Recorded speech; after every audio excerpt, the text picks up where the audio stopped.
Pamiętam, że gdy pierwszy raz usłyszałem ich muzykę w RH Kontakt w Wieczorze Trzech Króli, był rok 1996. Tajemnicze intro na tle zachodzącego słońca, Partenon i demoniczne oczy na okładce. To było coś. To był Nightfall Athenian Echoes.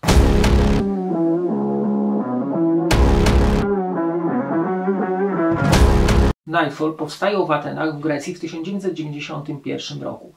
Wykonują muzykę z pogranicza death, black i gothic metalu z wyraźnymi wpływami folkloru greckiego. Założycielem był basista i wokalista Eftimis Karadimas, który na późniejszych płytach został głównym wokalistą, pozbywając się basu.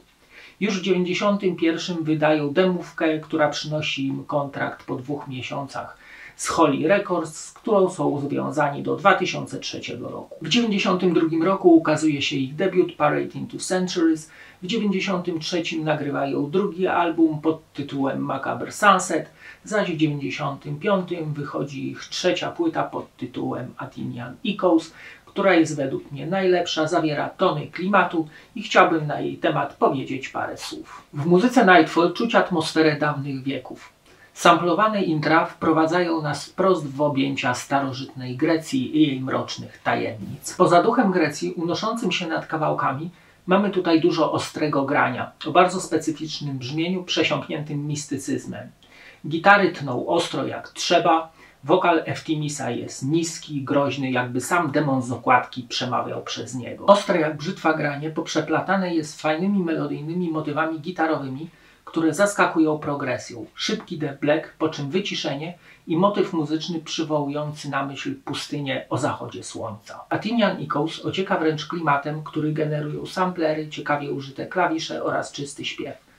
Na albumie tyle się dzieje, że ta różnorodność nie pozwala nam wcisnąć stop na odtwarzaczu aż do wybrzmienia ostatnich dźwięków.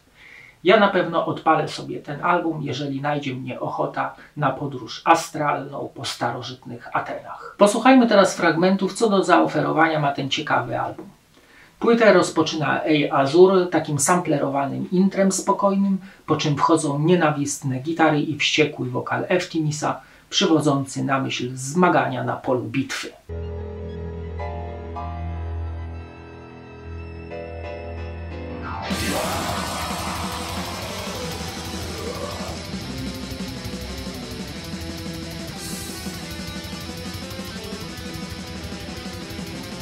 Isztar rozpoczyna się orientalnymi motywami muzycznymi, które przywodzą na myśl karawanę idącą przez pustynię. Potem wiele zmian tempa, ciekawe riffy gitarowe, niski wokal Eftimisa kreują nieszablonowy utwór.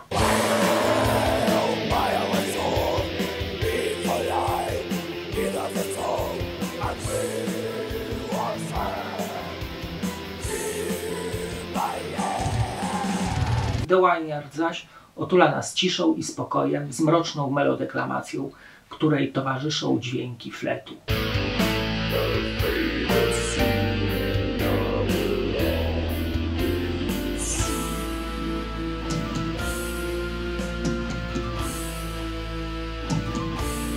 Każdy z tych kawałków zawiera w sobie jakiś smaczek niespotykany na innych albumach.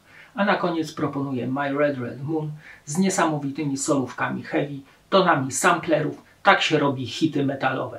Powiem wam, że znam ten kawałek od 30 lat i nie zamierza opuścić mojej głowy do tej pory i już chyba nigdy.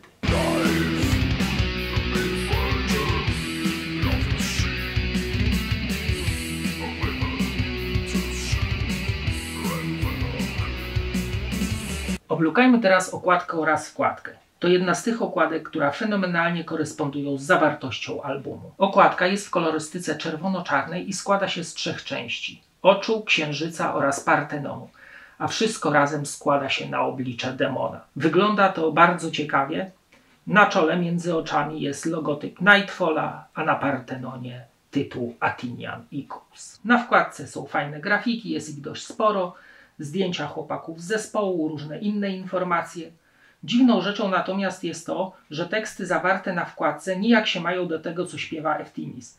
Chyba osoba odpowiedzialna za skład była dość wczorajsza i umieściła nie te teksty, co trzeba, albo nie wiem, o co chodzi. Na ostatnich 2 stronach rozkładówki jest historia Nightfalla oraz powstania albumu Athenian Echoes, napisana przez Oliviera Badina w 2020 roku. Na ostatniej stronie wkładki, na tle logotypu Nightfalla, na górze jest takie hasło The Army of Chosen Ones, skład nagrywający płytę. Na płycie CD na czarnym tle, na górze czerwone logo Nightfalla, po lewej stronie halabarda, tytuł płyty oraz tytuły utworów. Na ostatniej stronie pudełka jest zdjęcie chłopaków z zespołu, tytuły utworów oraz logo wydawcy. Athenian Echoes jest albumem intrygującym, tajemniczym i niepospolitym.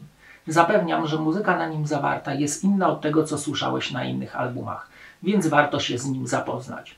Jest w nim swoista magia, no i ten folklor grecki.